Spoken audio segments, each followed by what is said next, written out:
Hello, everybody, and welcome back to Archaeology with Flint Dibble. We have a dear guest here, Rachel McMullen from Inside Archaeology. Did I get your last name right? Yep. Okay, perfect. Sorry. It was just off the top of my head, and I was like, I don't know if I've ever said your last name before. So to get us started, we have some Halloween music. Bone Zone. I'll take you to the bone zone, fuck yeah. Bone zone, it's the zone where we bone, fuck yeah. Only need 2 words, I'm gonna take you to the bone zone, oh fuck yeah. You have such a different context for it, but it's all appropriate. Bone zone, fuck yes. Oh, oh, oh, oh, it's oh, man. Oh, fuck yeah. Fuck yes, fuck yes.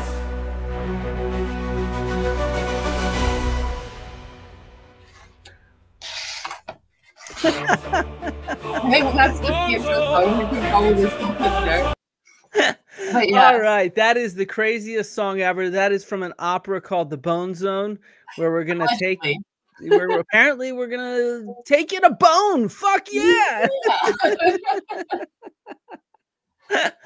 Oh man, so it's Halloween, and I figured what we could do is we could greet everybody with some bones. We are now in the bone zone, let's say, and we're gonna teach a little bit about osteology. We're gonna show some fun Halloweeny things, and which Halloweeny sounds like it belongs in the Bone Zone song. And yeah, that's the plan. Do you have anything you want to add to this intro, Rachel? No, just, thanks for having me here. I'm very happy to be here on this Halloween evening. Luckily, all the trick-or-treaters have already come around to my house, so hopefully we won't get interrupted. And the baby's asleep, so. All right, the doorbell's going to start ringing. I want to apologize to everybody for not streaming a ton. I've been a little under the weather, but I'm starting to pull out of it, and I expect there to be more YouTubing over the next month or so, especially because my teaching's a little lighter this month. I was teaching nonstop in October. It's like 2/3 of my teaching for the semester was in October, and then the other third's in December, basically. So it just is how it is. It's a lot.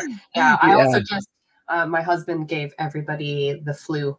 Well, he brought the flu home, and then he gave it to me and my 1-year-old earlier this week. So that's also been really fun. Wait a second. Let me fix this to show my jack-o'-lantern better. Meaning, let's take that off. No, it still doesn't show my jack-o'-lantern very well. Oh well. It shows the half of a lithic and half of a jack-o'-lantern. We're decorated for Halloween. But okay, what we are doing is we are in the bone zone here. Oh, wrong bone zone. There we go. This is our thumbnail. I'm wearing a wig in this. It's a skeleton costume. So, all right, let's look at just how dorky Halloween is. Halloween is filled with skeletons and bones, and we all know that pumpkins have skeletons, right? Yeah, obviously. We had to, the jack-o'-lantern behind me, we had to actually take the bones out in order to carve it. It was like the knife wouldn't go through it until we could take the bones out. It was a really careful procedure. Yeah. I find it hilarious how just like everything gets skeletonized for Halloween. Like it's a it doesn't matter what it is. It could have bones or not, but it will it's not even alive. It doesn't breathe. It doesn't have the rest of the system. It just has bones. So we were thinking of rating these things. Oh wait, where'd it go? Yeah. So F is spooky, not science. C, it looks right at a glance. B is believably bony, and A is textbook bony. Having just carved a pumpkin, I'm going to go with this being textbook. This is what a pumpkin skeleton looks like. Well, I actually haven't carved a pumpkin this year, so I defer to your expertise. You know, these new pumpkins, they got bones in them. It's just Yeah. it's fascinating, like what they've done to these. We've genetically modified these bad boys. Oh my gosh! Yeah, I was gonna say, I was like, what are they doing with this with the pumpkins nowadays? You know, I went to a pumpkin patch yesterday, actually, and we picked our pumpkins. Yeah? We like got to cut them off the vines and everything, and the vines had bones growing out of them. No, I'm joking. I'm joking. Christ. And so okay, so let's move on to another fun one. We're done joking about pumpkins. How about this octopus? Where would you rank this, Rachel? Oh, I don't know. Like, well, first of all, like, octopi don't also something that is alive but doesn't have a skeleton, as far as I'm aware. But I mean, at least for the arms, it's got all like vertebra. And it's got some sutures on its skull, but it's got a rib cage on its skull, which is a very interesting makeup of various different parts of. So I don't know if I can rate that one very highly. Oh, that reminds me. I just tweeted out something that was like that. Let me see if I can pull it up on the screen really quickly, because it's like exactly like this, where it's misusing bones in the wrong place, but it was an AI image to create a giant, and yeah, and here, let me, it's right here on my Twitter. There it is. Let's get it up here. Oh my god. I can't zoom in. Let me download this giant. And we'll show you just how bad AI is, right? That's our goal here.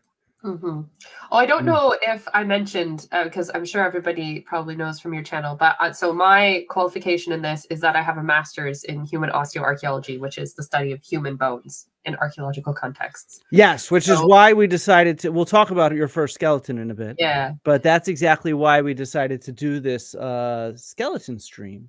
Yeah. So look at this bad boy. Look at this bad boy. I mean, this is what you get in AI. And look, it's got like vertebra for its shoulder blades.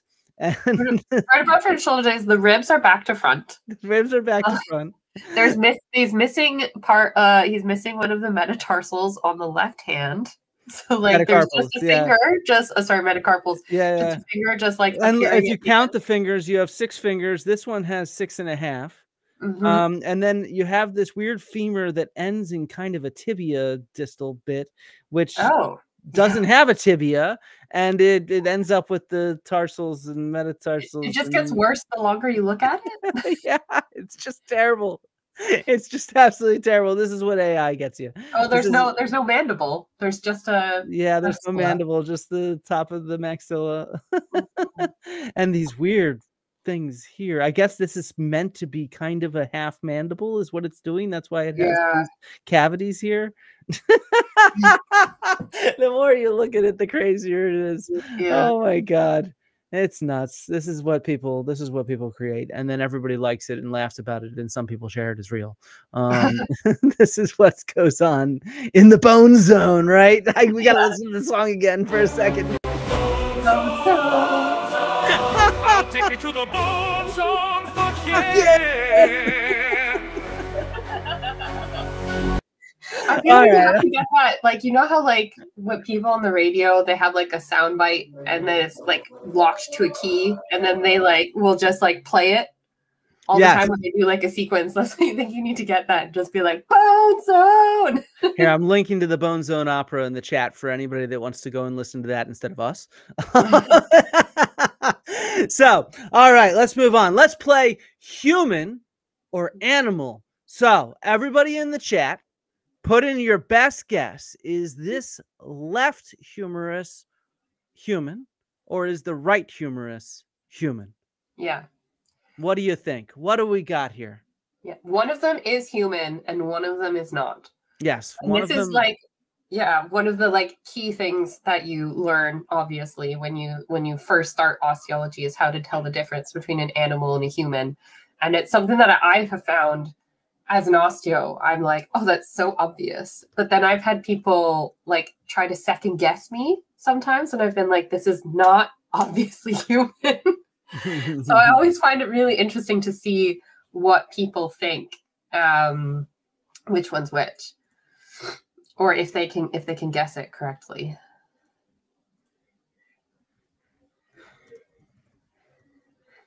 Do we have any guesses coming in? We have left animal, right human. Right is human. Somebody called Billy Carson. They found the giant thought.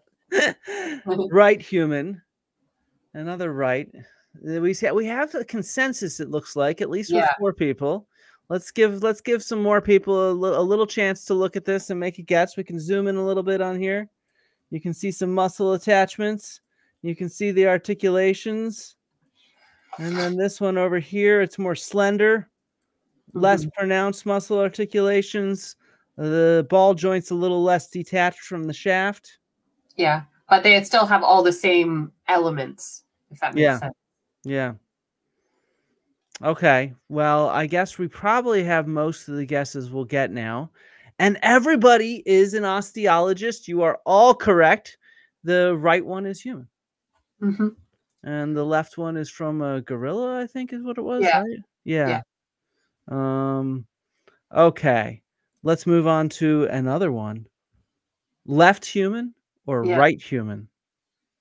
This one is the classic one that we got when I first took osteo classes, and they were illustrating how sometimes it can be like so similar, the two different species, well, the human and the species of animal that this is, and how it's really easy to confuse them. And you just reminded me I needed to include one of my examples.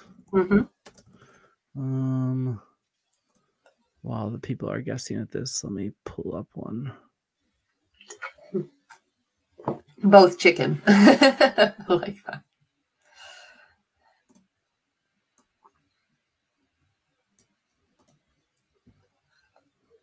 We're going to show you some chickens in a second, by the way.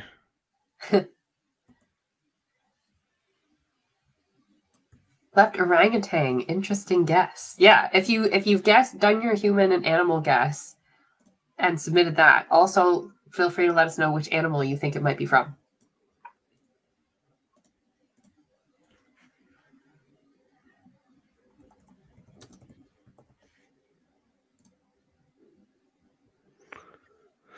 Wow, so both are chicken. I'll agree with that.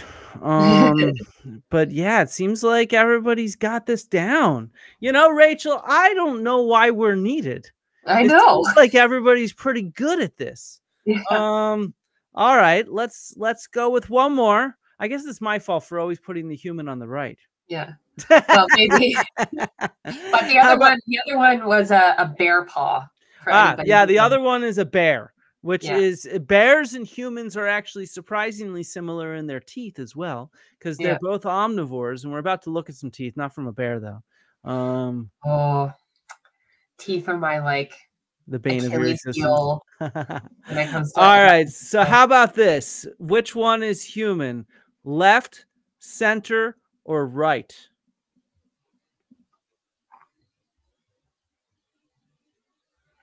Distal phalanx, yes, that is the correct term. Yeah. You can also call it the third phalanx. Yeah. For most animals, we call it the third phalanx rather than the distal. There's some slightly different terminology I've noticed when I teach zooarchaeology to people that have already taken human osteology. And it always gets me for a bit because we just have our terminology. And then people are like, well, do you mean the distal phalanx? And I'm like, no, that's the third phalanx for a cow. Because I'll also say, actually, well, yeah, there's two of one. I don't know if I want to give it away because I think one of those is really interesting, but we'll talk about that in a second. Okay. So everybody is correct that the center is human, but everybody is incorrect because one of the other ones is human as well. So now that we've established that the center one is human, is the left or the right one human? This is the spanner that I threw in when I was looking up examples, and I was like, oh, this is really interesting. So you can zoom in where you can see the left compared to the center and the right compared to the center.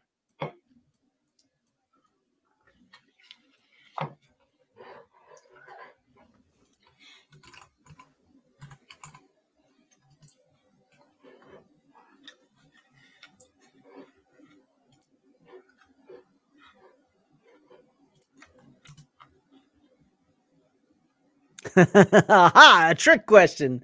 Exactly. Now we have a real mix. We have the third is human, the right is human, the left is human, the right is human. Finally, we've stumped them. Although, the trick question. To be fair, if I saw this in an archaeological context and I didn't know what it was beforehand, I would also be like, what? Yeah, there's a reason why it's confusing is the answer. There's something abnormal going on with the other one that is human. But I will say, let's give people just another 30 seconds. We have what? 1, 2, 3, 4. 4 for right and 3 for left are the votes. Do we have any more votes coming in? It's really close. Yeah. 4 to 3. Is it left or right?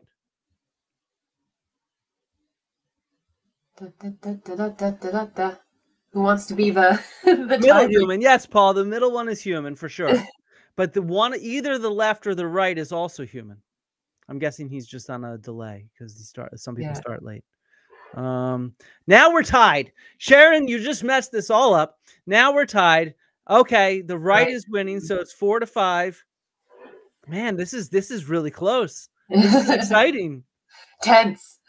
And Criminal Kangaroo is guessing that it's dwarfism that has caused the left one to look different. So now that somebody's giving it away, Rachel, do you want to tell us what's going on? Criminal Kangaroo is correct. So the bone on the left comes from a female with achondroplasia, which is dwarfism. So somebody that has a genetic condition affecting their body that makes their bones look a lot different than a normally, I guess normal is in the incorrect word, an averagely proportioned human, I guess would be the correct way to say that. Yeah. But yeah, when I was looking through examples for this, I thought that was really interesting because, as I said, if I saw this as an osteo in the field, I would be like, what is going on here? Because this looks human, but also it is not what I'm used to looking at for a human femur. So. All right, 1 second. I'm just creating a quick new slide. Oh, and the one that was on the right there, the animal is from a lemur. So, yeah, we'll pull it up in a second. Yeah. I said, I thought that part of the reason why I picked that one is because I was like, it's a lemur femur. It's a lemur femur. It's a lemur femur. It rhymes. So the left one is the one with the dwarfism. The center one is a healthy human, and then the right one, or an abled human, I should say, and then the right one is a lemur femur. Okay, now for some teeth. Left human or right human?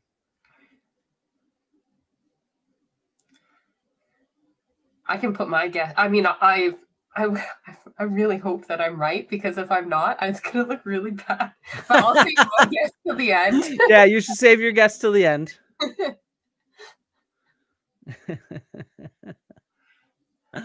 This is one that confuses people. And it's my favorite example because they're both extremely common on archaeological sites. Obviously humans and obviously this other animal. And people who take human osteology but don't take zooarchaeology, they'll oftentimes find the one that is not human because it's very common. And they'll be like, I found my first human tooth. And they'll be jumping up and down. And then some jackass like me will go over and be like, sorry, that is a pig. Yes. Pigs are omnivorous and they have molars that look a lot like human molars. Yeah. Wonder if I can find a worn down one. Well, no, not right now. I'd have to go to the lab and take some photos of some good ones that look really human-like, even more so than the ones here. Everyone has this correct. The right one is human and the left is pig. But believe me, my guess too. No. good. Sorry, I didn't even let you get to embarrass yourself or triumph. Okay. And so, like I said, it's really tough because pigs are omnivores just like us. They have very, very similar morphology to their molars, especially when they're worn down from eating a lot of food. Then they start looking almost exactly like this. What a bunch of pigs. Yeah, what a bunch of pigs. All humans are pigs. Okay, so one last thing is not a human. So well, I wanted to use this as an example of how we study bones. So we study bones. The first step is oftentimes to identify them to species, but we use bones to be able to say a lot about these animals or humans and their lives, right? How they were raised, what they were eating, their ages, their sexes, all this kind of interesting sort of questions that we can use to start talking about the past. And what these are is these are all the exact same species. These are all chickens. But in the center of each photo is an ancient chicken, and in the left and right is a modern broiler chicken from factory farms. And in particular, I want you to look at the right image. Could you guess which bone this is, Rachel? It looks like a tibia or a femur. Well, like so it's a bird. It's a bird one. So yeah, it's a tibiotarsus. Is what it would be called. So what do we normally? Like a weird mashup of. What do we normally call a tibiotarsus when we eat it? Oh, the chicken drumstick. Yeah, these are drumsticks on the right. Exactly. Or tibiotarsi, if you want to be technical, though very few people know what a tibiotarsus is. And this is just how much we have bred chickens. Not using genetic engineering or anything like that, just normal old breeding. And we've turned them into what I call Franken chickens. This one in the middle is from an adult chicken. From Azoria from about 2,500 years ago. The ones on the left and right were drumsticks that I ate myself in Greece, I don't know, 5 years ago or so. I'm holding a traditional breed of chicken, and you can see just how long it is. It looks nothing like a drumstick that you'd eat today, right? Yeah. And so it's so much longer and more elegant. And have you ever had the pleasure of eating a traditional breed of chicken, Rachel? No. So I have. In Albania, they still call their traditional breeds of chickens zogfshati, which means village bird. They don't even call them chickens in order to distinguish them because they're raised differently. They're so different. And they're so small that one person can eat a whole bird. But they are absolutely, I mean, you have to be really hungry, but you definitely could eat a whole bird. But they're so delicious, so much better, and they're so much better raised and things like that, and they have a much better diet. And so, you know, these ones on the left and right of each one, they're basically 3-month-old chickens, while the ones in the middle are a few years old.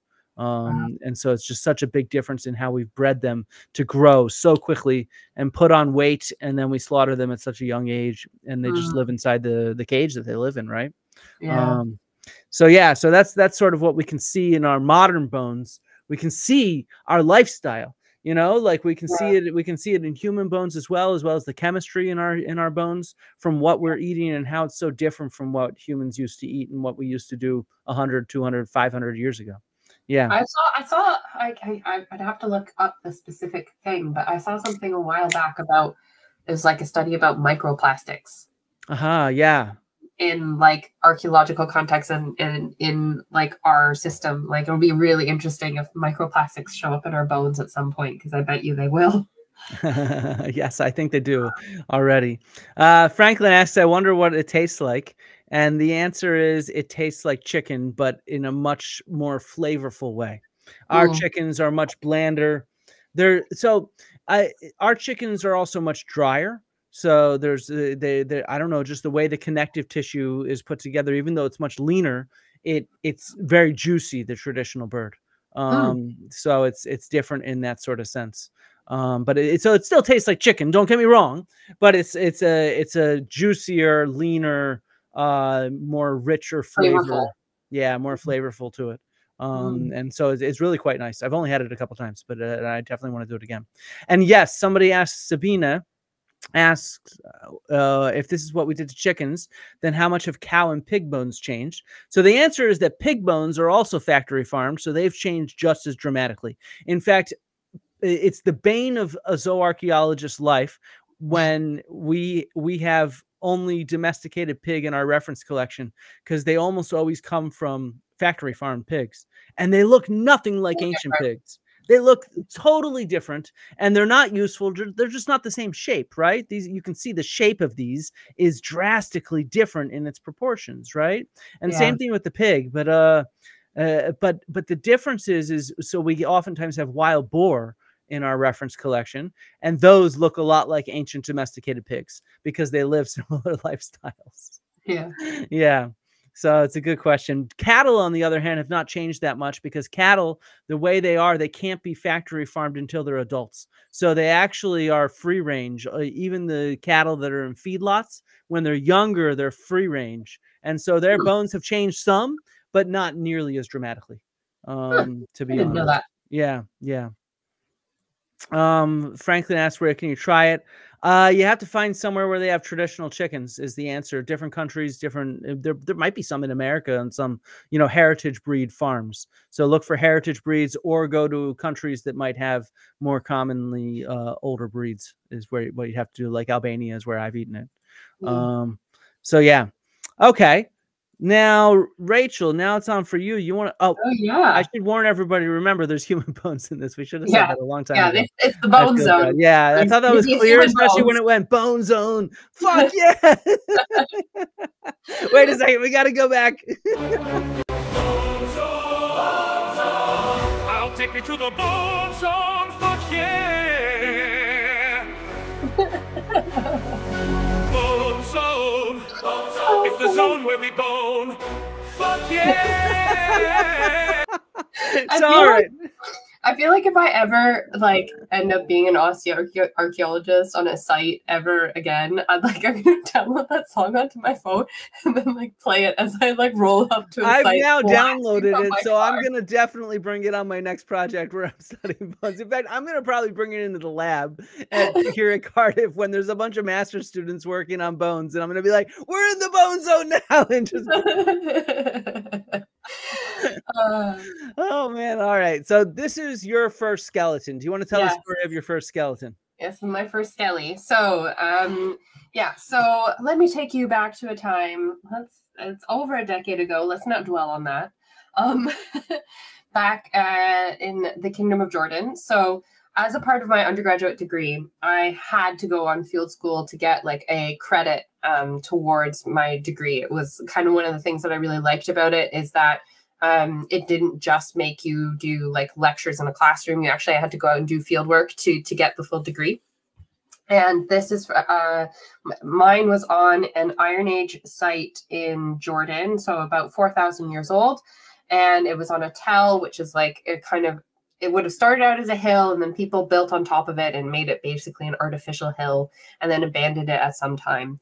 And we were trying to dig up this 4,000-year-old town, but nobody told us this before we kind of got there. It had happened before to previous seasons, but they hadn't told the new crop of volunteers that at some point the hill had also been used by medieval Bedouin Ottoman era people to bury their dead. And so sometimes across the site, they would come across these burials on their way down to the Iron Age layers. So, but they hadn't kind of told us that. And so we started our season off, and we were digging, and I was the first time I ever excavated. I was fresh. I didn't know a bone from a stone. I hadn't licked anything too much. I don't know if anybody has heard this either. I'll add this in, is that one of the first things that you learn as an archaeologist in certain parts of the world, this isn't true necessarily everywhere. In some places, it's not recommended you do this, depending on what's in the soil. So you can put that before everybody goes out and starts licking everything that they find out of the ground. Is that one of the best ways to be able, when you find something out of the ground, one of the best ways to be able to tell if it's made out of either rock, ceramic, or bone, is to lick it. because of the porosity of the material, and how well it sticks to your tongue will tell you which of those 3 materials it is. And, you know, once you've licked one of them, you know. Well, you'd probably have to lick all 3 of them to be able to tell the Yeah, difference. that's what I mean. And then you know, yes, you do Yeah. know. And it is going to also depend on the fabric of the ceramics. Yes. Because if it has a rougher, more porous ceramic fabric, that'll stick more. But yeah, you're totally right. Yeah. And Jays, we will be getting to the vampire burials. Those will be happening later on in the stream. Yeah, we have a whole section on vampire burials, so just stay tuned. And by the way, everybody, let's hype this up a little bit. Give a like, give a comment. Let's feed this algorithm machine, okay? Yes. Please do. Likes and subscribe. And yeah, hypes are the new thing. And go subscribe to Inside Archaeology if you don't right now. I'll drop the link in the chat at this moment as you continue telling the story of your skeleton. Yes. Okay, so this is a very long tangent, but so my first season, I was digging and I came across this really gorgeous rock, which is something I think only an archaeologist or a geologist will ever say. And it was like blue and it was triangular and it had like this shot of turquoise going through the middle of it. And I was just like, oh my God, this is absolutely gorgeous. I put it aside in my pretty rock collection that way I was making for souvenirs to bring back home. And then maybe like 20 minutes later or something, my dig director or field director came over and she was asking me how things were going. And I was like, oh yeah, I found this really pretty rock. Like, can I take this home with me? And she was just looked at it and she was like, that is not a rock. That is a piece of glass bracelet from some medieval burials we found around here before. That means you probably have a skeleton in and around here. So you're going to need to be really careful. So I was just like, oh. And we kept digging and we called in our osteology team. They worked on a separate site, but they would come in and deal with burials with us when needed. So yeah, a little while later, we found this lady right here. So this was she was an elderly woman. Don't know what happened to her legs and the rest of her pelvis. She just kind of went down to her sacrum and we didn't find any like floating leg bones that definitely belonged to her. So not sure where those went. But as you can see kind of from, it's not the most high resolution image, but from her jaw and her teeth, she had lost almost all of her teeth long enough ago that the sockets had closed over and her jaw was almost completely smooth on top and bottom. She only had 2 or 3 teeth left. And she had these bangles, these beautiful glass bangles around her elbow and then potentially around her hip as well. And then when we pulled the skull out, it was there was like a line of beads across in the sand where it had been around her neck. So this really beautiful necklace. And she had signs of arthritis and eburnation on the bottom of the humerus that you can see in the photo that the bangles are around. So quite an elderly person when she died. So, you know, that's always nice to know that somebody probably lived quite a full life and a somewhat rich life as well. She's buried with such beautiful glass bangles. And she was important enough that she got published as well. So I bought this journal when I found out about it. But yeah, so I got to, the filter is not going to work. The green screen, yeah. The green screen. Those are kind of the full-on bangles, but they're digital copies, but they're like 20 pounds. So it's not, yes. But even though it wasn't part of our actual, like, you know, the site that we were looking for, the Iron Age stuff, we still took it out of the ground and analyzed it, and it was worthy of, the artifacts and the skeleton were worthy of being published. So I find it really cool that, like, the first skeleton that I ever got to excavate, I did it alongside the osteology team. So they kind of taught me what to do as we were working on it. And that was really what, for me, kind of, you know, sparked my interest in osteology, that I was just like, oh, I think this might be what I want to do for, like, after I finish my undergraduate degree. Like, I really liked the how fine detailed the work has to be in terms of when you're excavating around it. You know, you don't actually see archaeologists work with brushes very often, or like really delicate tools, and just kind of like scraping away stuff so that you can reveal the skeleton for the photos, and then packing it up properly and putting it away. I just really enjoyed that. And I just loved the process of excavating a skeleton. I found it more, I don't know, therapeutic. Even though it's a dead person, I've always been really able to like separate myself from that. So, which I think some people, you know, who probably don't end up in osteology would find it a lot more disturbing to dig up dead people. But I don't know. I've always really enjoyed it. I don't know what that says about me, but it says a lot. So somebody noted that it looks like it's screaming, which is common for archaeological skeletons. Yeah. So do you want to explain why? It's just because of the process of decay when the, you know, as your like soft tissues fall away and as you're dead, like there's no tension anymore holding your jaw together. So as your flesh decays, it just like your jaw just naturally like slumps open. And then when there's pressure and stuff on it as well, your jaw just tends to naturally fall like that. Yeah. Exactly, and it's also the muscle tension after rigor mortis. Yeah, it resolves and it's sort of like back open. Yeah, exactly. So that's actually really common with archaeological skeletons, which actually is something we'll talk a little bit more about in the vampire burials as well. Okay, perfect. So we preempted it. So all right, so this is my story of my first bone, complete bone, I should say, that stumped me. So this is a really tough one. This is not something that I'd ever seen in my zooarchaeology class when I was taking it at a master's level or earlier. And I'd never seen it on the first couple digs I was on. And then I'm studying these bones from Knossos, and it's in a well. And I find this among a whole bunch of other complete bones. Does anyone know what this is? And so that's the question that I want to see if anybody has any sense what kind of bone this is. Animal, body part, etc. A correct guess would include both species or at least family and body part. So let's see. I already told you what this is, so you can't be stumped. I don't think you did, but I think I know what it is. Okay. I'll tell you whether or not I was correct once you say the correct answer. Let's see what people say. Well, apparently we staple mouths shut now. That's great. Huh. Yeah, that's weird. I don't think I want that happening to me. I'm happy if archaeologists find me looking like I'm screaming. I had a prof once say that he was going to be buried with like a nice lead plate with all his details on it for the future archaeologist. Just to be like, just to make it easy, you know. Looks like a bone. It is a bone.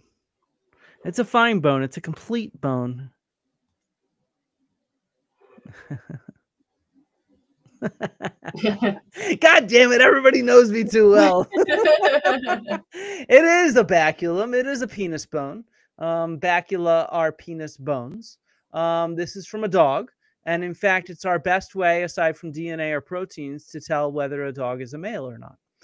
You have to have a complete one, of course, but unlike humans, there aren't as many criteria on their bones for discerning between male and female dogs. Part of the reason is there's so many different breeds, so many different sizes of dogs, so many different kinds of dogs, so it's difficult to tell. So this is actually from the penis of a male dog. Did you know that hominids used to have penis bones, Rachel? No, I did not. Yeah, we lost our penis bones. So this is kind of funny. The hominid species to lose penis bones was actually Homo erectus. Which is just hilarious. It just makes me want to go. I'll take you to the bone zone for yeah. That's for you, okay? Homo erectus, I guess, could get erect, but not with a bone in their boner. So yeah, there's still some more work to do on why we lost our penis bones, but most carnivores have penis bones, while most herbivores do not. And so yeah, with the exception of primates. Most primates do have penis bones or bacula. So it's kind of funny. This is, for example, the collection of cave bear penis bones from the La Brea tar pits. because they have so many complete animals buried there. So this is what a cave bear penis bone looks like. And this is what a broken and healed penis bone looks like. Ooh. Now, what's really weird is we don't see this with dogs very often. It's only modern dogs that we see this with, and it's probably due to the fact that it's so fragile and there's this really long sulcus for the urethra that when it breaks in most domesticated dogs, they do not survive. Yeah. And it's only in modern times with very careful surgery that we can get them to survive. But larger, more robust species, when they break their penis bones, they can survive and have it heal like this. And what's really weird is we've figured out from biologists how this happens. This happens when two animals are mating and they get startled in the middle of it. And the male jumps and snap goes the baculum. And if they're lucky, I guess that it heals in a weird way. And so, yeah, you can see why maybe you don't want a penis bone if you're a guy, because the wrong situation. And so if you, I mean, did you ever watch Grey's Anatomy? Yeah, I mean, back in the day, yeah. Back in the day, did you ever watch? Did you get far enough into Grey's Anatomy that you saw the episode where her sister Lexi breaks the one surgeon's penis? No, I did not. There's a whole storyline about it where, like, I mean, it's still possible. It's obviously not breaking a bone, but it still can happen, and apparently it is still very painful. Oh, jeez. So I just want to make sure that I advertise. I have a whole video about bacula and penis bones, the top 6 penis bones ever found in all of archaeology. It is an absolute delight of a video. It's one of our first edited videos we ever made. So it was before we had any followers. So it's not gotten many views. You should go watch it and check it out because it's got these penis bones plus a whole bunch other crazy fucking penis bones. Because that's the bone zone for you. Okay, so we're done with our penis bones, and now we're on to the pathology section because we can use these kind of pathologies to understand the life of animals and humans and whatnot. So Rachel has some examples from her own studies. Yeah, so this is not a human example, but this is from my first archaeology job working in the UK in Edinburgh. We were excavating the remains of the old botanic gardens in Edinburgh, which used to be along kind of one of the main streets in the city. It was called Leith Walk, but it got relocated like, well, I think almost 200 years ago, ages ago. And then interestingly, they left the gardener's cottage and the street rose so high above it in the ensuing time. And then it went through several lifetimes, I think, as a house and stuff like that. There was a petrol station on the site once, and then they decided to completely dismantle the cottage brick by brick and then completely reassemble it as it was originally at the site of the new Botanic Gardens in Edinburgh. And then they were excavating underneath it to build on top of the site the pretty standard housing thing in Edinburgh, which is student housing. Basically, we've gone through this phase where if you're building anything in Edinburgh, it's probably student housing. And so, yeah, this was my first site, and we came across this skeleton of a dog. So not my specialty, but we knew enough to be able to identify that it was a dog. And it had this vertebra, the spine condition called dish, which I didn't look up in advance, which is really bad because I can never remember what it stands for. Diffuse idiopathic skeletal hyperostosis, dish, which I remembered reading about it during my master's degree, but is actually incredibly rare to find, I think perhaps on any species, but especially humans. But it's basically this condition where you get excess bone growth and calcification across your spine. It basically like stiffens your spine. But what it ends up looking like in your bones is that it looks like somebody has basically melted them like candle wax. Yeah, I can see that. They don't have sharp features and everything. Yeah. Yeah. But it can be kind of hard to sometimes diagnose because it either isn't advanced enough or the bones haven't preserved. So this was actually a really excellent example of dish because you could see it across multiple different pieces of this poor dog's spine. He must have been in so much pain, that poor puppy. But yeah, so that is that dog's spine. That's, I think, four different vertebra all literally fused and melted together. And that's all bone just from this one particular pathology, which is really crazy. Yeah. And yeah. It wouldn't be fun. No, it would be pretty painful, I think. And then here's another example. Yeah. Yeah, it's gnarly, especially you sometimes see this with equids as well, where their vertebrae will fuse together. Does it happen with humans? It does. People can get dish, but I don't think it gets nearly as advanced. Okay. Like I said, you don't and I think the criteria for diagnosing it as dish is quite high. Like you have to have, I think, quite a high number of vertebrae fused together, and you don't tend to have as big of batches. Or at least that's what I remember. This could be wrong because it's been 10 years, but I don't think it's as common in humans, or maybe we're just better at treating it. I'm not sure. Yeah, that might be the case. Certainly archaeologically, obviously that would be different. Yeah. In antiquity today. Yeah. But yeah. Yeah, in fact, well, I'll advertise it later. On Sunday, we're releasing our new video called The Agora Bone Well, and it's all about bones. I'll tell you more about the well later on in a second. In fact, oh wait, tell the story of this, and then I'll move on to the Agora Bone Well. Well, I don't really think there's a story to this because these two humeri had these holes in them, and initially when I saw them, because I'm an osteologist, I was like, those are weird.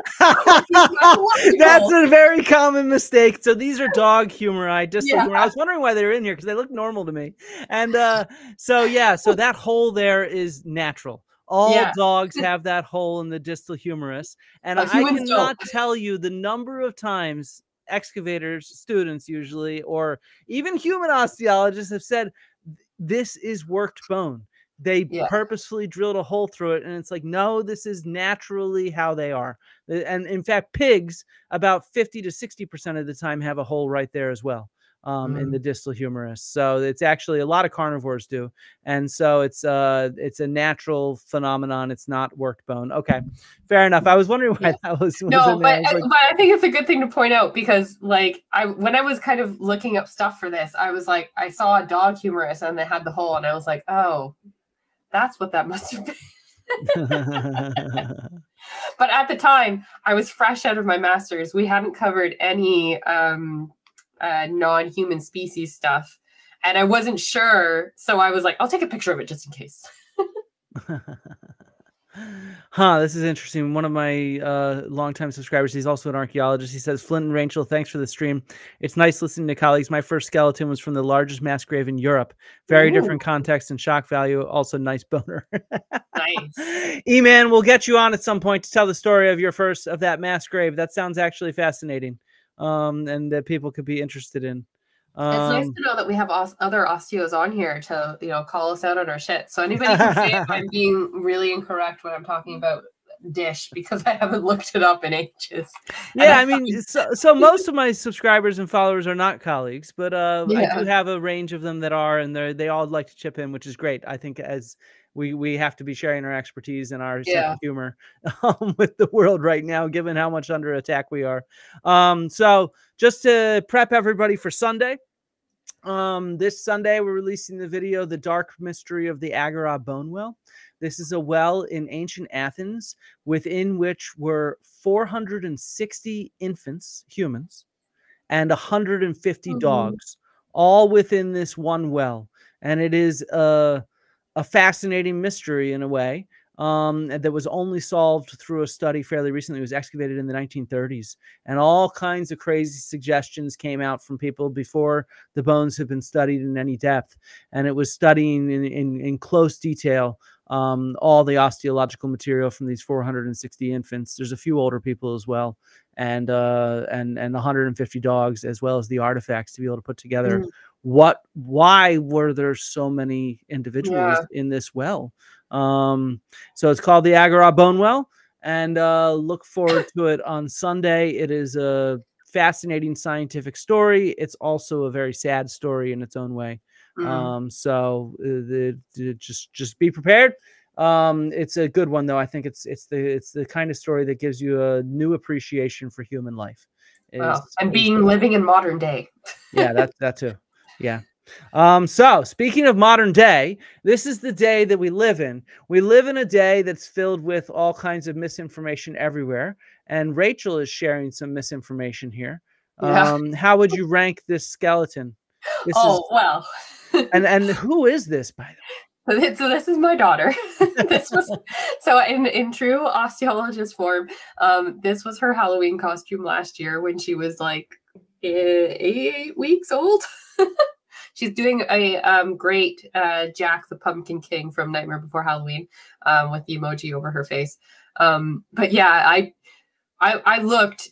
Baby costumes of skeletons are probably the most inaccurate skeletal costumes I think you can find out there, because babies have way more bones than adults have when they're born. We lose bones as we age. Yeah, well, sort of, yeah, like they fuse together, but yeah. So like around birth, you have around 300 bones, whereas an adult person has 206. And the reason behind that is because, you know, in order to fit through a birth canal, things need to be able to smush together and not be as solid and rigid as you would expect all of our skeletons to be. And obviously also your bones grow throughout your life. So basically what happens is for basically almost all of your bones, they start off as several pieces that then as you grow, they grow and they fuse together into one bigger piece. So different, you know, bones have all of them have different, what am I trying to say here? Sorry, I'm just having an absolute brain freeze. No, you're fine. Here, I can show an example of a bone fusing. 1 second. Just pulling it up. This is a horse bone that has just fused. And you see this line right here? If it was just a little younger, if this horse had died just a little younger, this piece of the femur would have actually been separate. It would have been a separate bone. And so we know the age at which different bones fuse. Yeah. So it can be really difficult sometimes. Again, like, because I think a lot of the time when people come across bones in archaeological contexts and they're not a trained osteologist and they've not handled them before, a lot of people will go off of size as a way to figure out if things are human or not. But this is also a way that can, like, if you're finding someone who, like a child or a baby who doesn't have all the, like, you might misidentify it because it doesn't look like just miniature sized adult bones, right? It's all these different, it'll be all these little pieces. They're also really soft. They look a lot different than adult bones do. But yeah, so I just always find it really ironic that obviously baby costumes, because babies are quite small, they don't have a lot of room to work with. So they don't tend to be the most, they like to blow things up so you can see things from far away. But yeah, I have yet to see an anatomically correct baby costume that has the proper 300 bones that they really should have. This is like... That said, this looks like it has this unfused. This is the caput femoris here. Yeah, but there's also a spider web and ghosts inside and stars inside of it. So I don't know. Well, I mean, I don't know about you, but I've cut into a few babies, and they usually have spider webs and ghosts and stars inside. If you dissect a human infant, you'll find spiders. No, not. You'll definitely find spider webs and ghosts inside babies. And here's another lovely costume. Anyone want to guess what animal is being represented here? That's a tough one. Oh, I said Nightmare Before Halloween. I meant obviously Nightmare Before Christmas. That's just, you know, again. We live in an era of misinformation. Wow. Is the reality here, and you're contributing to it. Rachel. I live in an era of postpartum. Okay, my brain is on it. It is on a different level than it was before. I have to write things down way more often than I used to. The sleep deprivation also doesn't help, but yeah. So Franklin and Joseph got, and in fact, a lot of people got this right. Bat. This is meant to be a bat. I think we need to get a real bat skeleton because this is Yeah. pissing me off. Okay. 1 second. Let's get an actual bat skeleton. 1 second. Here we go. This is an actual bat skeleton. Oh, it looks like those people that like grow their fingernails really long. It looks like one of those people that just grows their fingernails really long.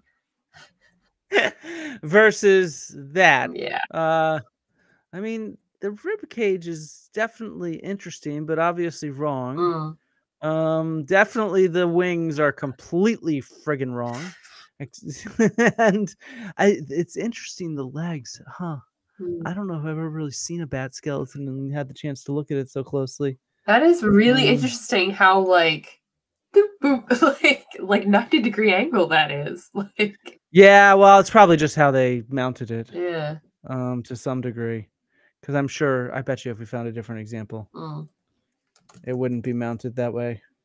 Yeah. Oh, okay. I don't know, that's a fake one. Let's find a real one. It's all full of Halloween fake ones. Here's another real one. Yeah, so that's just how it's mounted. Okay. Crazy skull though. Rickets.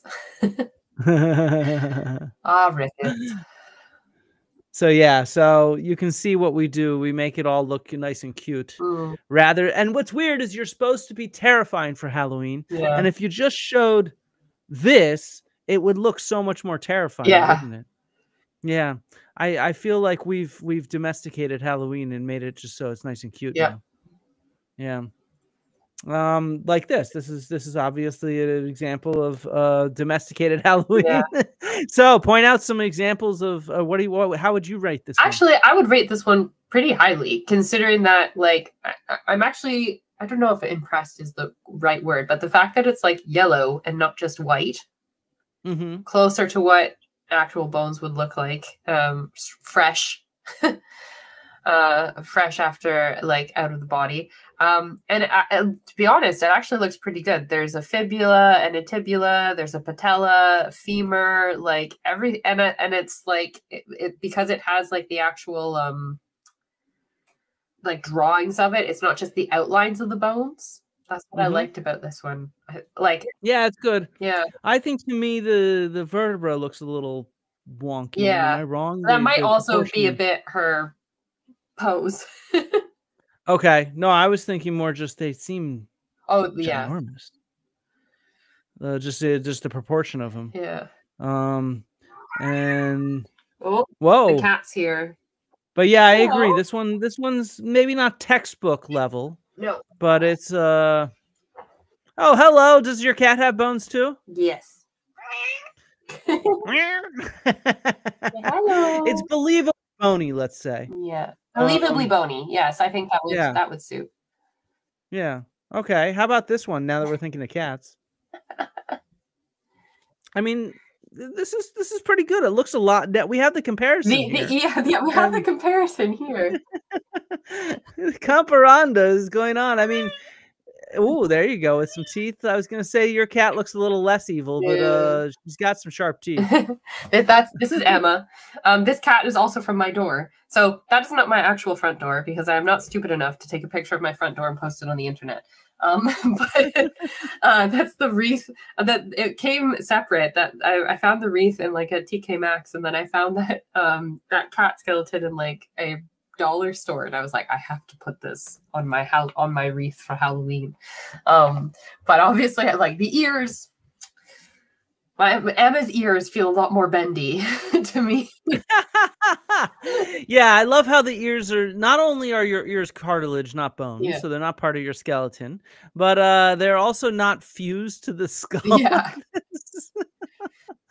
Let's find an actual cat skeleton, which is easy. I can just change the B to the C. Huh. Let's show what an actual cat skeleton looks like. Bada boom. Very different. Yes. Very, very different in many ways. And then we go back to that and we say, well, which one is cuter? Yeah, Which definitely that one. one's actually more terrifying and foreign looking and looks like it'll eat you and haunt you? Yep. I mean, I get the eyes look a little haunting here and the way the nose is shaped. And she's got eyebrows. Yeah. Very pensive cat eyebrows. But this is... You can't see it from the photo, but the jaw on that is also articulated. So you can open and shut it, but there's no teeth. You got to put a little voice box in that goes, meow. Yeah. Or wow. Next year. We're working on it. Now that we actually have a house and a yard and we actually get trick-or-treaters, like my husband and I are both like, we want to have like a display, but we cannot afford to have a display like right out the gate. So every year we're just going to buy more and more decorations and add them to our Halloween like House of Horrors. So yeah, next year we'll have a cat yowling for the front door. Joseph notes it has a heart nose. Yeah. So even with the eyes, they're trying to make it look a little creepy, but then they make it look cutesy by making a heart nose. Yeah, Halloween, I don't know. What happened to the creep show? This is a real problem. All right, how about this? What animal are we looking at here? Can I just say that I really detest that style of like iridescent like chrome effect on stuff. Like I like visually, I can't stand like stuff that has that. I don't know why. I've seen, yeah, it's just really not for me.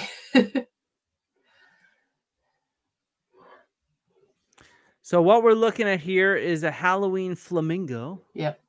With its chrome decoration. And here is what an actual flamingo looks like. They got the skull okay, I think. Yeah. The rest of it's obviously not very accurate. Oh. If we go back, you can see in a very odd position. It's in a very odd position, hanging on that weird pole or something. Yeah. What's that supposed to be? I don't even know. It's like it's pulled. Yeah. So you can see Bone Zone. Bone Zone. It's looking for the Bone Zone. I'll take you to the Bone Zone. Fuck yeah. Bone Zone. It's the zone where we bone. Fuck yeah. So Becca asks, did this flamingo get stuck in the tar pit? So Becca, we just looked at some images from the tar pit. Do you remember those direwolf bacula? Let's see what color they look like. Huh.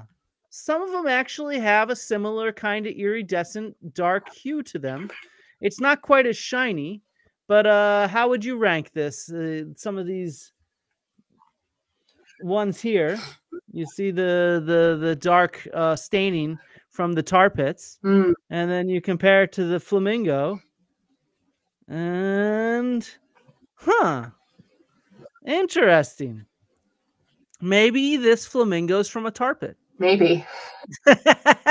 a neon sort of tar pit. Theoretically, it probably is if you consider where plastic comes from. Yeah, that's a good point. That's a good point. Yeah. You know, I just saw the movie Eden, I think last night, or no, 2 nights ago. And it's a true story about these dudes that go to the Galapagos Island in like 1930 or something like that. And the guy who owns the La Brea tar pits actually shows up. All right. The guy who actually owned it at that time, which was kind of interesting. Yeah. All right. Now we're on to you, Rachel. Vampires. So your video that's coming out this weekend, you've just spoken about.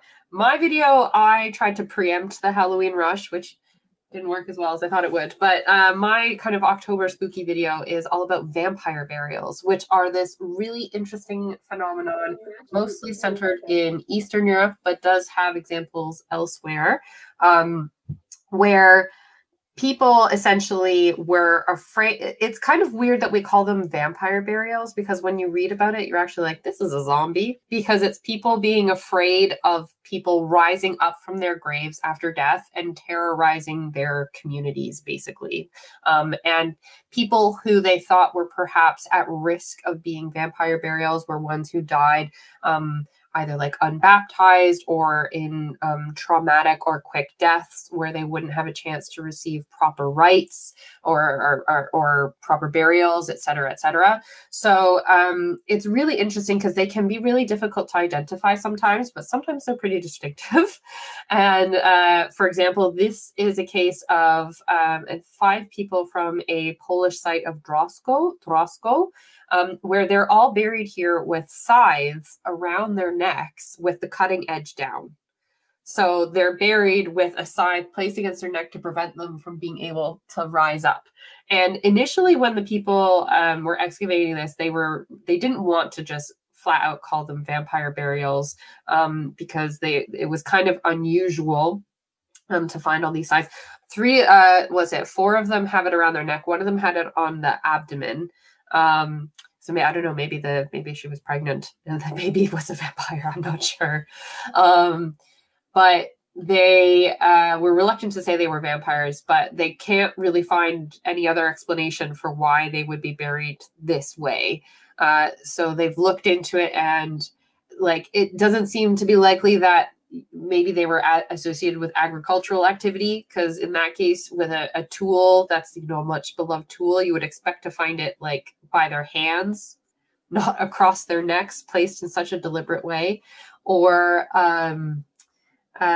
they also looked at the isotopic studies of their teeth, thinking maybe they were foreigners and they had come into the community, and it was a fear of the foreign that when they died, they were all locals. They had no signs of disease. So archaeologically, we have no idea why these people were buried as vampires. Maybe they just had really quick traumatic deaths. We're not sure. But this is just one example. So in the video that I have on this topic, which you can find on my channel, I talk about a bunch of different ones. So this is another one. I shared the link in the chat, by the way. I'll put it back in. So this one is a woman from PN. So she also has a scythe around her neck. And then interestingly, she has a lock around her big toe. just that one toe needs to stay dead. But yeah. It's down there. She had a padlock around her toe. Crazy. But it all kind of... obviously, there's so much different folklore around it, but what I was reading about why we kind of came to this conclusion was to do with, it's like it's like Slavic mythology, or maybe mythology is the wrong word, but like thinking around death and this idea that the body can die, but the soul lives on for a certain amount of time after death. And then if it went through a traumatic event or it wasn't treated properly before burial, it would then be able to reanimate the body and come back to life for a certain amount of time to terrorize its neighbors. So, but I thought it was really interesting that despite the fact that they bury these people that they think might be vampires, this guy is really cool. I'll give you the cliff notes of his story in 1 second. Despite the fact that they have all these people that they think, oh, these were vampires and they're going to come back and haunt us, they don't just like do the sensible thing and like chuck them in a river or like burn them. The sensible thing, chuck them in a river. Like, do witches float? What besides witches float? Actually, this probably marks me out as like such a gamer. There is a game out there that's called Graveyard Keeper. And if you like cozy games like Stardew Valley or Harvest Moon, that are kind of chill, it's like that, but it's really dark, where you play a person who's in charge of a graveyard and corpses get dropped off and you have to prepare them and bury them. And then like how nice your graveyard looks gives you like extra points and stuff like that. And part of how your graveyard is assessed is how good or bad the person is that you buried. So if there are people that are bad, you have an option to just chuck them in the river. But you're not supposed to do that. So that's why I just automatically go to that. But anyway. So there's actually, let me see if I can find this really quickly. Sorry. Yeah. Oh no, you keep Well, going. I'll Then keep going. Anyway, yeah, you keep going. the thing I found interesting about this is that instead of, you think somebody's going to be a vampire, they're going to come back and haunt your body. Instead of, disposing of the body so they're not able to do that, or not burying it, regularly at all. These people are often given, they're buried. The people from Drosko were buried in and amongst the rest of the people from the town who weren't buried in vampire burials. There was they couldn't find any sign that they were like segregated. They weren't all buried together. They weren't buried like away from the normal people. They were just, they were buried with like a plan B. It was like, just in case you end up being a vampire, we'll just add this scythe in just to be safe kind of thing. Another one, I'm not sure if I sent the picture. It might be the one with the padlock. She had like silver and gold weft around her head, which might be the remains of like a bonnet or something, which indicated she was actually quite high status.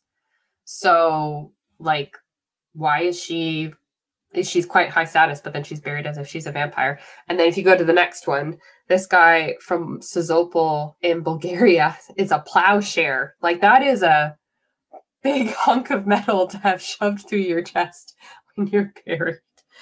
But they think they thought he's they found this in the town of Sozopol, and then I think like the local historians and stuff say that this person is this medieval pirate mayor that they have in the histories, who was called the Krivich, the Crooked, and might have been a warlock as well. So they think that might be the vampire bearer.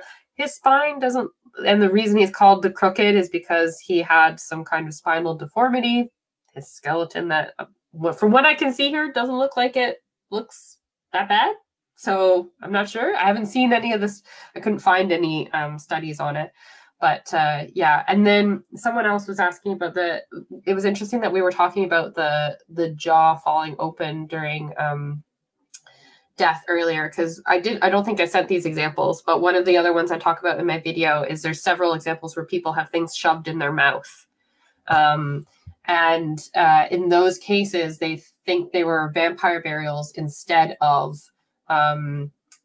like natural deposition events where something ends up in their mouth because of just the way that they were buried. It wouldn't have fallen open like that. So they can tell that something has intentionally been shoved in someone's mouth to prevent them from being able to like close it. So yeah, vampire burials, they're very cool. And oh yeah, leaving out the best part, I got to do a skeletal analysis of one while I was in Bulgaria once. So that's kind of why I came onto the topic. Yeah, buried the lead there. Seriously, I had no idea you studied one. That's very cool. We were in we were doing my master's field work, and the local archaeologists had found it during an excavation, so they brought it to my professor to do the actual analysis of it. So there was one that they thought definitely was a vampire who was buried with like a knife in his chest. And the other one was someone who had been buried in like, I don't know, quicklime or cement. It was like a really hard material that we had to like chip their bones out of the thing. They had taken them up in a block.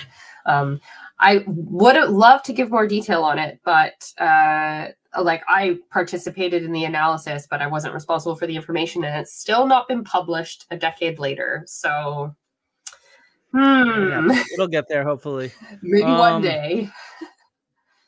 So one of the classes that I'm team teaching on is death and burial. Yeah. So I'm going to give you guys a master's level question. Okay. You guys ready? This is no crazy skeletons or anything. This is hard data. Okay.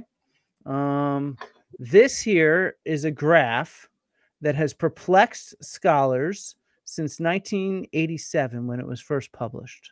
Okay. And what we're looking at is the number of burials in Athens, Argos, and Attica outside of Athens over time. Yeah. So the number of burials, as you can see, sharply increases in the 8th century BC. Yeah. There's a sharp increase in these three different areas: the city of Athens, the city of Argos, and Attica outside of Athens. Okay. So let's give people a second, and then I'll put Rachel to the test.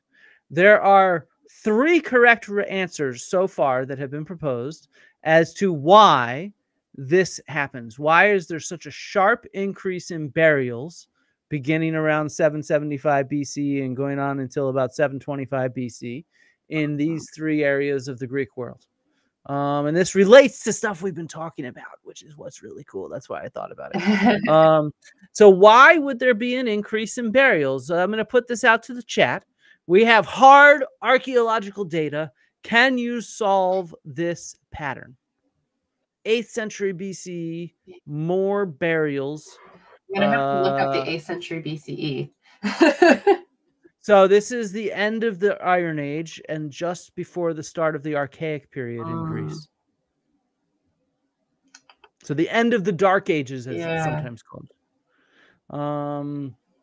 Is it? No, we don't usually call it that way. Here, wait. Let's give people a second. Let's give people a second. I'm just trying to clarify because I'm trying to guess. Oh, yeah. So is it something that's related to a historical event, or is it? Well, it's all over Greece, and this is before we have real good history. Okay. So there's the funny thing is we have so many different answers, and they're all right, which is what I love. This is exactly what it is. So okay, let's walk this through. So Rachel, what's your guess now that we have a bunch of guesses going on? My guess would just be it's like a transitional moment. So if it's the end of the Dark Ages, maybe it's because a rise in urbanization, bringing people together, causes more disease because you have lots more people living together in a closed environment. Disease spreads more quickly, more people are dying, and maybe perhaps also a change in burial traditions. I don't know. You've answered everything. Come on, give me your answer. Oh, but that's what I'm thinking. Okay, I'll leave it there. That'll be so. Okay, so you actually went in the exact order, as have most of the people in the chat that scholars presented. Anthony Snodgrass, former professor at Cambridge, was the very first person to notice this pattern. Okay, and what he said was, "This is the end of the Dark Ages. It's a population increase." Yeah. Right. There's more people surviving. It was after domestication of animals, but the idea is that there's a population increase. I thought I saw somebody mention urbanism like you did, but I don't see it. I just see population boom. It's also a period of increased urbanism. And so that was the very first explanation. And this actually ties in well with regional surveys that show more settlements and more people living in the countryside. So it looks like there's an increase in population. Yeah. Okay. Then another prominent professor, Professor John Camp, who was the director of excavations at the Athenaeum Agora for about 30 years, and at the time this debate was going on, he suggested not necessarily illness or plague, which we saw in here, and you had mentioned urbanism as potentially illness, but he connected it with sort of historical records that this is really proto-history, so we don't have good historical records, but there's at the same time, there's an increase in dedications, so votive offerings, at sanctuaries to rain deities. So maybe there was a drought. And so the drought is potentially what caused more people to die. Somebody did say, by the way, the advance of civilization in big cities. So you hit all that stuff too. And so maybe there was a drought and a famine, which caused a lot of people to die and therefore get buried, which is funny. You have two completely opposite explanations. One is an increase in population. Another one is an increase in death. Yeah. Right. And so it's the exact opposite, but both could explain this pattern. And then, as you mentioned, it might actually have to do with changes in burial tradition or changes in religious practices, as Franklin here put it. And so that's the third offer that comes out. And this comes out actually, so the first professor that said population rise, his student, Ian Morris, who now teaches at Stanford, he was the one that said, you know what, maybe what's happening is he did a big study of cemeteries. And what he saw was that there's a change in the status of people that are being buried in these cemeteries. You're getting more lower status burials and not just high status elite wealthy burials. Yeah. So a larger cross section of the population is given burial rights instead of vampire burials or being thrown in a river or what have you, being exposed. And so the reality is that when we have these kind of patterns, it's really difficult to explain because all three of them have other evidence that could support their arguments. And it could even be that all three are correct explanations for this, or there could be one driving one that we've not quite answered yet because it's tough to tell. But yeah, so this is like master's level. How do you deal with equifinality, which is that you have a pattern and there could be multiple explanations for it, and how do you start ruling out some to narrow down what's the answer to this pattern? Time travel machine. That's the answer. Time travel machine. That's it. But you'd have to time travel and live through all these periods to see what's going on. So you got to somehow live for a few hundred years. Yeah. It's interesting what you say about the democratizing, like more people are getting married, because that's also one of the things like in my master's that they were really keen on talking about is like the osteological paradox, which is that we are looking at what we have found, but we have no way of knowing how much of that what we have found, how much of it is representative of the actual population. Yeah, exactly. That's always the issue, because we work with very biased samples. Yeah. These samples actually give us a really interesting snapshot into the past, but it might be that they're biased by status, wealth, elite, different conceptions of religion or whatever. And so, you know, that or just because of environmental change or whatever, there's all sorts of biases that might be impacting the patterns that we have. And so, yeah, this is what makes doing archaeology so fascinating. Now that we're done with the serious learning, everybody, all right? That was some serious learning. Sorry, I had to bring some master's level archaeology. I just taught this class a couple weeks ago. So some more fun stuff. Which one's the real skeleton of the chicken, left or right? Oh, that's so hard. That's so difficult to answer. And you can tell that which one's the factory farm chicken. Yeah. I like that one of them is like looks really metal. Like, yeah. I love the fucking like rooster thing right here, which is just feathers the crest, you know. It's just like, come on. Oh man. How are these so bad? And how about just as the last one? How about this one? Oh, no, the mouse is like scarily big.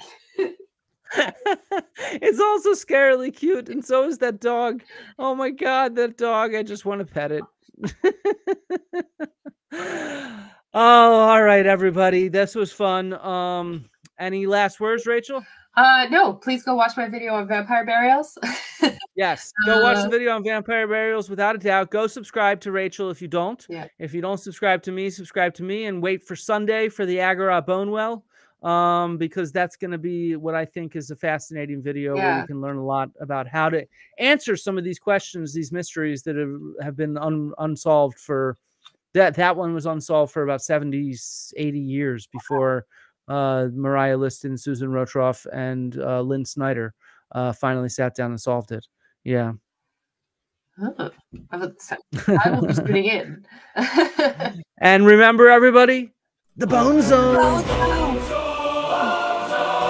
I'll take you to the Bone Zone. Fuck yeah. All right, but no. To the rest of that soundtrack. Thank you all. Happy Halloween, and go like and subscribe. Yeah, thanks. Happy Halloween. Rhymes and riddles, tickle, tickle, giggles, squiggle, jiggle, fiddle, flint, pun, dibble.